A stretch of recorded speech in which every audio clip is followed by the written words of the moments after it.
लाल टोपी।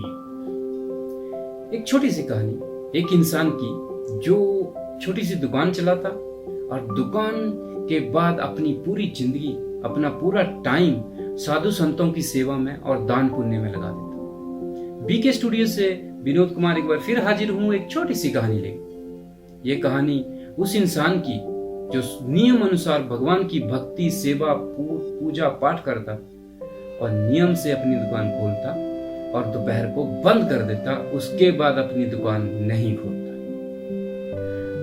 सब लोग उसको जानते थे कि वो दोपहर के बाद नहीं अपनी दुकान खोलता, चाहे कोई भी ग्राहक आए ना आए, वो अपनी उसकी बात भगवान की भक्ति में लगता और साधु संतों की सेवा में लगता।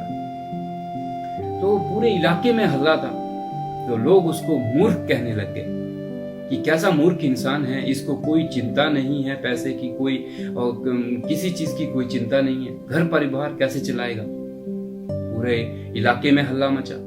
वहां उस इलाके का एक साहूकार, उसने उसको बुलाया और कहा कि मेरी नजर में तुम सबसे मूर्ख इंसान हो, तुम्हें धंधा ही नहीं करने आता, तुम्हें बिजनेस ही नहीं करने आता, तुम्हें काम ही नहीं करने आता, दोपहर के बाद तुम अपनी दुकान ही नहीं खोलते और सारा जो कमाया हुआ धन है वो साधु संतों की सेवा में लगा देते हो। तो मेरी नजर में सबसे बड़ा मूर्ख आप हो। मैं तुम्हें ये लाल टोपी देता हूँ और जब भी तुम्हें कोई तुमसे मूर्ख इंसान मिले तो उसको तुम ये लाल टोपी दे देना। ये बात चली 1 महीना, 2 महीने, साल, 3 साल।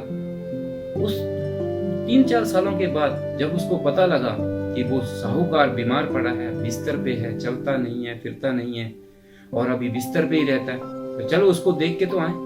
तो वो जैसे उसके पास पहुंचता है, बिस्तर पे लेटा होता है और पूछता है क्या हाल चाल है आपके।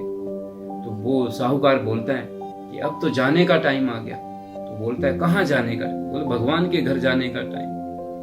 तो वो दुकानदार बोलता है आपने कुछ तैयारी करी भगवान के घर जाने के लिए?